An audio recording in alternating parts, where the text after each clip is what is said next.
En teoría, el mundo se rige por normas. Y las normas internacionales son los tratados, que pueden ser bilaterales, multilaterales, que esas son las normas jurídicas. Se rige por instituciones. Usted seguramente escuchó hablar de la OMC, Organización Mundial de Comercio. Todo explotado por los aires. Nada de eso sirve. ¿Pero cómo? ¿Una especie de selva? Una especie de selva. Selva en la economía internacional. Nos acompaña Jorge Berríos, es economista de la Universidad de Chile, director académico del Diplomado de Finanzas de la Facultad de Economía de la Universidad de Chile en Santiago. A quien le agradecemos que esté con nosotros. Hola, no, al contrario, muchas gracias a ustedes por invitarme. ¿Está bien o no? Sí, absolutamente. O sea, no la OMC, Organización Mundial de Comercio, esta institución en la que se reúnen todos los años, que fijan normas, que tiene una instancia además para resolver conflictos. Absolutamente, pero ya todo eso desapareció. Y todo eso ya está condicionado a quién está jugando las cartas y quién decide hoy día los mercados internacionales. Contra toda teoría económica, contra todo lo que pensamos y contra todo lo que estudiamos. Hasta hace poco los países negociaban intensamente tratados de libre comercio. Entonces se juntaban los equipos negociadores, había rondas de negociación, demoraban años a veces estas negociaciones y finalmente se llegaba a puerto, etcétera. ¿Para qué? ¿Explotó todo por los aires o no? Absolutamente. Y eso es un reordenamiento geopolítico que nadie pensó, y este reordenamiento geopolítico se está usando la economía como herramienta geopolítica. Normalmente un experto en derecho internacional nos dirá, usted tiene razón, cuando un Estado quiere retirarse de un tratado, hay una palabra que se llama denunciar un tratado. Yo lo denuncio porque es la forma en que se termina, las cosas no son eternas. Aquí nadie ha denunciado nada, simplemente explotó nomás. Ni siquiera se fijaron en la forma jurídica para terminar con un tratado. No, simplemente una herramienta geopolítica, poder de negociación, yo tengo el control, yo tengo el poder de adquisición, por lo tanto yo manejo los mercados como yo quiero, o dependiendo más que los mercados comerciales a veces, es qué quiero yo que haga el resto con relación a mis intereses geopolíticos, y de acuerdo a eso voy viendo qué es lo que tomo. ¿Ley de la selva? Al medio, una pelea de barro. Sí, pero el más fuerte se impone. Digo. Absolutamente. Ley de la selva, no hay leyes. No, porque la ley no. Normalmente sirve a proteger al menos poderoso, ¿no es cierto?, al débil. Ley de la selva. Absolutamente. Y vamos a ver cómo condicionamos los negocios de acuerdo a este nuevo reordenamiento que quiere el presidente de los Estados Unidos, y de acuerdo a eso vamos viendo cómo nos ordenamos. Pero Estados Unidos es el imperio de la ley, del Estado, teóricamente, ¿no? Del Estado de Derecho, de las Cortes, el país que es capaz de destituir un presidente. ¿En qué quedó todo esto? Yo creo que no está en nada, y simplemente ahora dice, vamos a fijar nuevas reglas porque no me gustaron las anteriores, y como la pelota es mía, me la llevo. Y yo veré cómo rijo la cancha si la quiero. Y lo que está reordenando es su reordenamiento geopolítico, quiere ver qué cosas quiere él tomar en cuenta respecto a Estados Unidos, por ejemplo el caso de México específicamente, el tema de los inmigrantes, el tema del narcotráfico, principalmente fentanilo. Le pasó lo mismo con Canadá, porque eso es Canadá, que tiene que ver Canadá en todo esto, que uno diría casi son iguales en términos misma lengua, algunos franceses, pero mayoría lengua, pero tiene un problema de tráfico de fentanilo y también de inmigración ilegal a través de Canadá. Entonces, ¿qué es lo que le pongo aranceles mientras ustedes no pongan barreras? No hay tránsito, mientras ustedes dejen el tránsito libre, perfecto, hagan lo que quieran, pero yo le voy a poner aranceles porque quiero una política mía de evitar ciertas cosas que yo quiero en determinados países con determinadas condiciones. Y yo creo que por ahí va en el tema, porque uno no entendería el término de relaciones comerciales que estuviera haciendo esto. Y uno lo ve con Brasil, por ejemplo, el tema con Lula, que ya le dijo, cuidado con el BRICS. Pero más que mal, uno entiende, a ver, mirando la política americana, uno dice, te fuiste a reunir con un país que yo acabo de bombardear. Bueno, ¿para dónde están las...? Lo mismo le pasó con Panamá, que efectivamente China estaba a algún grado de posicionamiento con tema de la administración del canal o con alguna empresa asociada, y que le dijo, o me sacan a China del canal de Panamá o se pueden exponer a una invasión directa del canal porque es estratégico. Y ya está fuera los chinos del canal de Panamá. Ahora, de alguna manera, porque Estados Unidos ha sido un imperio, pero un imperio económico. No es un imperio territorial, no andan las fuerzas norteamericanas invadiendo territorio. Este no es el imperio romano, ni otros imperios, ni el imperio otomano, sino que es un imperio económico. Si uno mirara un poco la historia, no es exactamente lo mismo, pero es como el imperio veneciano, que era más bien económico, de navegante, no es que estaba en algunos lugares, pero es algo así, ¿no? Absolutamente. Entonces ocurre que acá están usando lo que ellos saben usar, que es la economía. Eso es. La economía como un elemento bélico. Exactamente.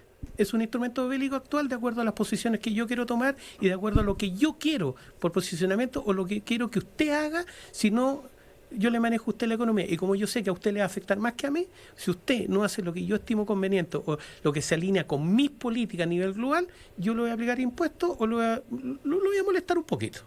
Y resulta que para nuestros países, sobre todo en Latinoamérica, es tremendamente relevante las exportaciones, sobre todo como socio comercial de Estados Unidos. Entonces pasa a ser un eje muy importante porque el problema de diversificar en cuánto tiempo nos demoramos. Un ejemplo, en el caso de Chile tenemos el 11,35% de las exportaciones de cobre a Estados Unidos. Son alrededor de 5.800 millones de dólares que exportamos. ¿Dónde ponemos la producción? Ahora, Estados Unidos necesita el cobre. Lo necesita, si eso es indudable y no puede revertirse. El problema, ¿quién va a asumir el costo? ¿Los proveedores americanos nos van a comprar al mismo precio o no nos van a comprar?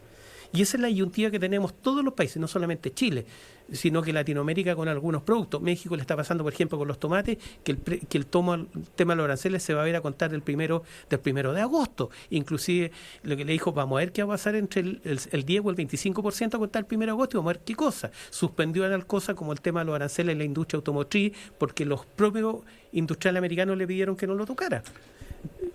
Mira, vamos a hacer un pequeño alto, pero vamos a hablar de los aranceles, vamos a hablar de algunos países específicos, pero quiero dejar una pregunta global planteada. ¿Es confiable Estados Unidos hoy? 2, ¿es confiable en un país para invertir cuando el dólar lo están ellos depreciando y por lo tanto hoy día vale mucho menos? ¿Es confiable Estados Unidos como socio o no? A ver, hagamos un alto, volvemos en un instante. Conversamos con Jorge Berríos, él es director académico del Diplomado de Finanzas en Finanzas de la Facultad de Economía de la Universidad de Chile en Santiago. Y quedó una pregunta planteada porque, claro, uno hace negocio, pero es distinto hacer un negocio con quien uno desconfía respecto de quien confía, que en una relación larga. ¿Son confiables los norteamericanos hoy día? A ver, si uno hablara del comprador americano, mi cliente sí son confiables y siempre van a comprar porque tenemos relaciones de largo plazo con él, es mucho rubro. Y el americano común es bastante cumplidor de sus promesas, el americano es bastante recto en ese sentido. El problema es que hay un agente externo, que es el gobierno norteamericano, el que nos está poniendo algunas trabas y no sabemos hasta cuánto y cuál nos puede colocar o cuál se les va a ocurrir en los próximos años por ponernos trabas por algunas cosas que quiere.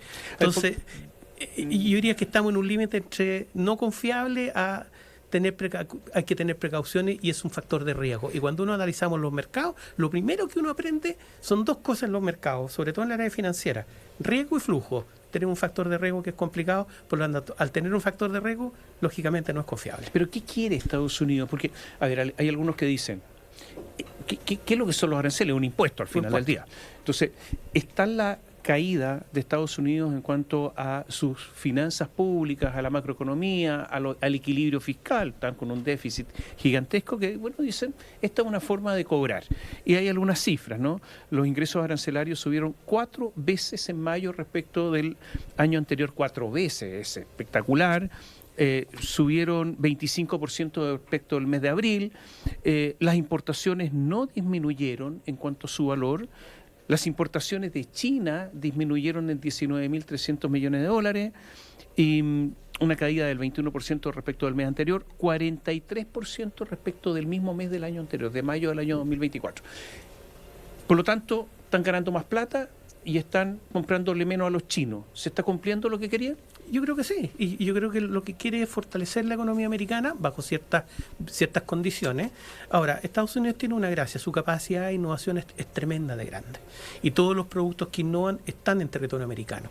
El problema es dónde mandaron a producir, a China por los costos. Solamente un ejemplo simple, a Chile llegan alrededor de 200 millones para calzado con un costo CIF cercano a los $10. ¿Cómo competimos con eso? Que a nosotros también nos pasa al reverso lo mismo. Entonces, yo creo que lo que está haciendo es cómo fortalece a ver, ¿cómo se lo explico? Al gringo de la camioneta. No al gringo de Wall Street, ni JP Morgan, ni no. Él está enfocado en el gringo de la camioneta, el que sufrió, el de los astilleros, el que no tiene pega y el que está sufriendo, digamos, el tema del desempleo. Pero los productos van a ser más caros. Absolutamente van a ser más caros. Y eso también afecta al bolsillo. Y le va a pegar a la economía, y por eso están los indicadores de inflación, y por eso quiere sacar a Jerome Powell de la Fed. ¿Por qué lo quiere? Porque tiene que negociar la deuda norteamericana con los bonos del Tesoro y quiere que le bajen la tasa, justamente para compensar todo lo que está haciendo. Oye, hablemos, por ejemplo, de un caso chileno, ¿no? Chile es un gran exportador de cobre a nivel mundial y resulta que Trump anuncia una sobretasa del 50% al cobre en general. Entonces, dice, el otro día dijo, ahora, hace unas horas, dijo, mira, hoy nos vamos a ocupar del cobre. Se levantan las orejas, nos vamos a ocupar del cobre, dijo, y Oswald Lutnick, que es el secretario de Comercio, dijo, mira, hay investigaciones que hicimos para analizar las características del abastecimiento de cobre en Estados Unidos, y la idea es traer la producción de cobre a casa. 50%. Pero no sé, pero ¿cómo les va a subir un 50% el costo a ellos del cobre?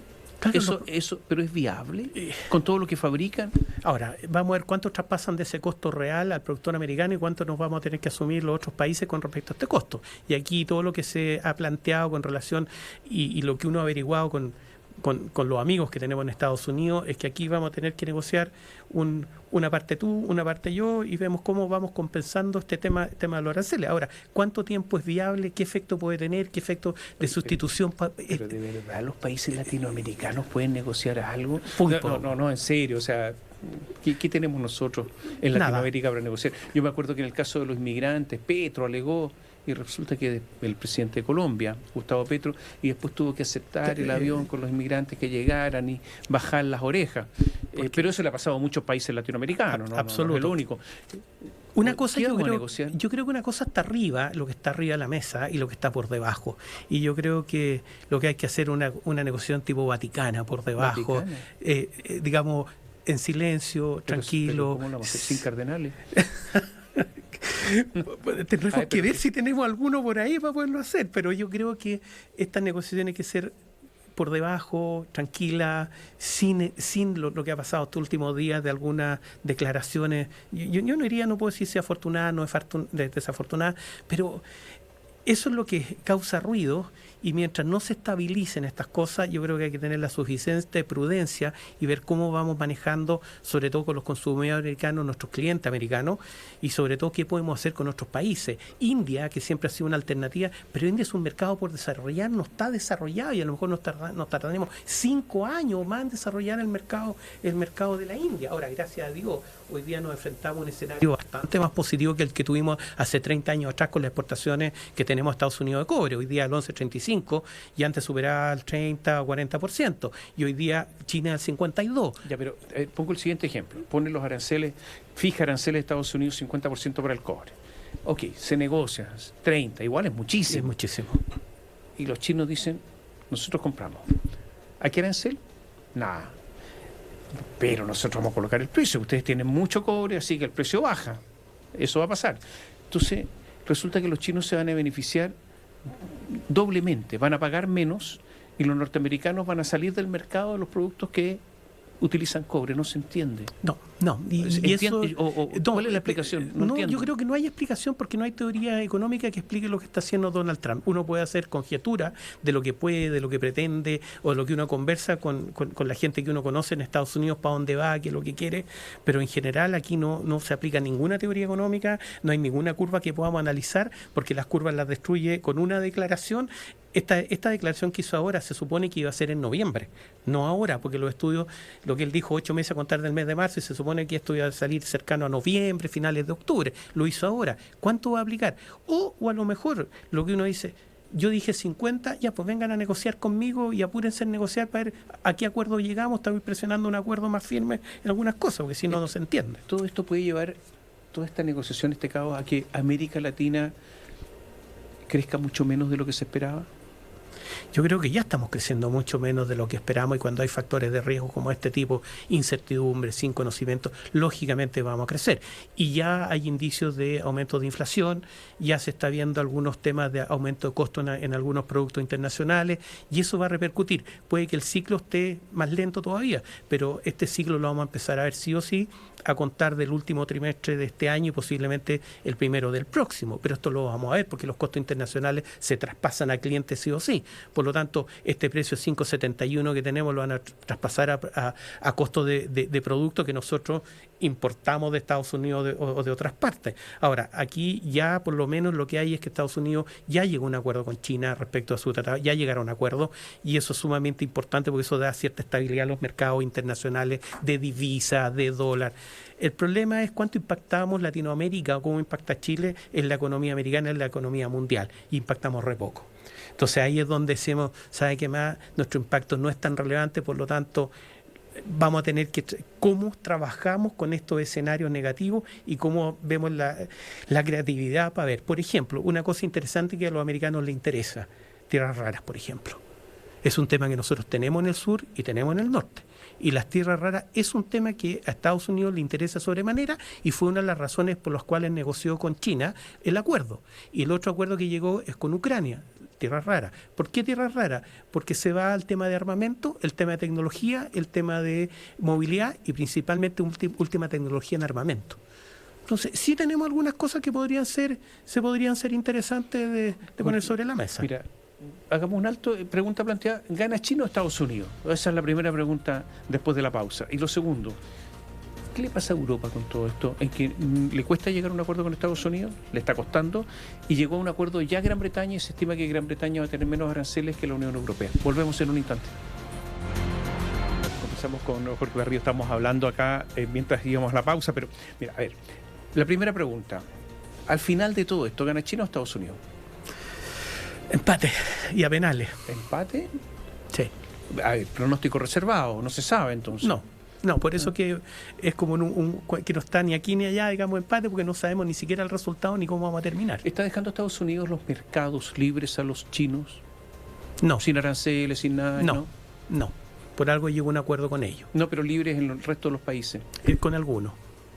Y por lo tanto ahí los chinos tendrían una penetración enorme. Exactamente, pero en otros no. ¿En cuáles no? Y yo creo que Europa principalmente, todo lo que Asia, y posiblemente está dejando algo de libertad con Latinoamérica. Pero donde a él le interesa que principalmente todo lo que es Asia, Medio Oriente, Europa, ahí no, y principalmente posiblemente nosotros tenemos un poquito más libre, pero hasta ciertos condicionantes. Con la Unión Europea no ha llegado a acuerdo, llegó a acuerdo con Gran Bretaña, y ya se sabe que Gran Bretaña va a tener aranceles más bajos que la Unión Europea. ¿La Unión Europea pierde en todo esto?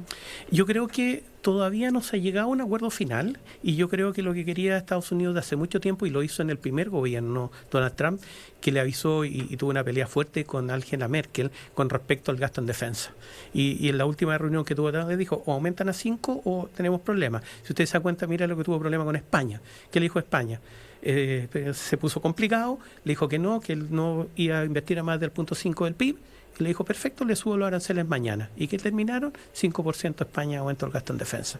Y principalmente porque la protección de fronteras, principalmente todas las fronteras de la OTAN hacia Rusia o a esos países, dijeron, yo no voy a seguir gastando en protección a la frontera, hágalo usted, y si usted no sube. Entonces, tal como conversamos al principio, estas son herramientas, yo te doy, yo te quito, yo te doy.